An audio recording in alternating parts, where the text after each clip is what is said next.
জয় গুরু।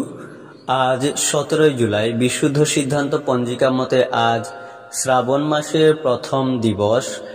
আজ থেকে শ্রাবণ পরিক্রমা, জগৎজননী শ্রী শ্রী বড়মার পুণ্য জন্মমাস আজ থেকে শুরু হলো। আজ এই বিশেষ পুণ্য দিবসে বিশেষ নিবেদন।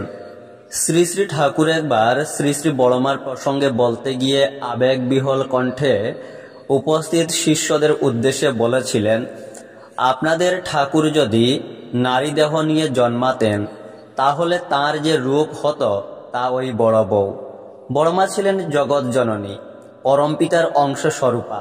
শ্রী শ্রী দাদার ভাষায় দুই দেহে এক অভিন্ন সত্তা, পৃথক অস্তিত্ব থাকলেও একই রূপে পূর্ণ প্রকাশ। পুরুষোত্তম যখন পৃথিবীতে আসেন তখন তিনি লীলা সহচরীকে নির্ধারিতভাবে আবাহন করে নিয়ে আসেন।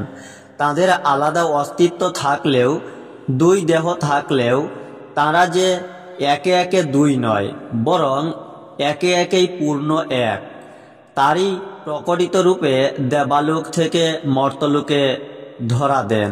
বাংলা 1301 সালের 14 শ্রাবণ রবিবার কৃষ্ণা দ্বাদশী তিথিতে জগৎজননী শ্রী শ্রী বড়মা জন্মগ্রহণ করেন মাতুলালয়ে, বাংলাদেশের অধুনা বাংলাদেশের পাবনা জেলার গাড়াদহ গ্রামে।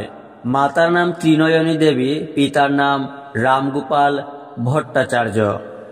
শ্রী শ্রী বড়মা প্রকৃত অর্থে লক্ষ্মীমা। শ্রী শ্রী ঠাকুরই ছিলেন বড়মার জীবনে একমাত্র লক্ষ্যস্থল।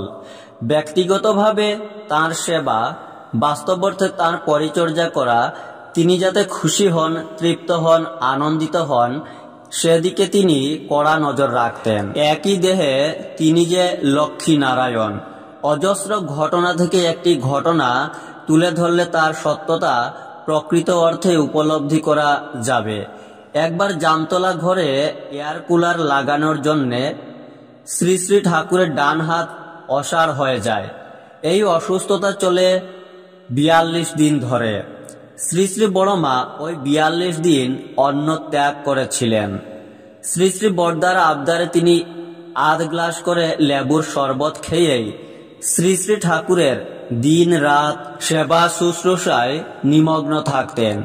ওই দীর্ঘকাল অনাহারে থাকার জন্যে তার দেহে কোনো দুর্বলতার প্রকোপ দেখা যায়নি। দিব্য জ্যোতিতে তার মুখমণ্ডল উজ্জ্বল থাকত। শ্রী শ্রী ঠাকুর যতদিন না সম্পূর্ণ সুস্থ হলেন ততদিন শ্রী শ্রী বড়মা এইভাবেই ঠাকুরের অক্লান্ত সেবায় দিন কাটিয়েছেন। পরিবার জীবনের কথা বলতে গিয়ে শ্রী শ্রী ঠাকুর বলেছেন, বড় বউয়ের মতো মানুষই দেখি না, আমার খুব শ্রদ্ধা হয়। রামকৃষ্ণ দেবের স্ত্রী মা ঠাকুর যেমন ছিলেন কতকটা সেই ধাঁজের।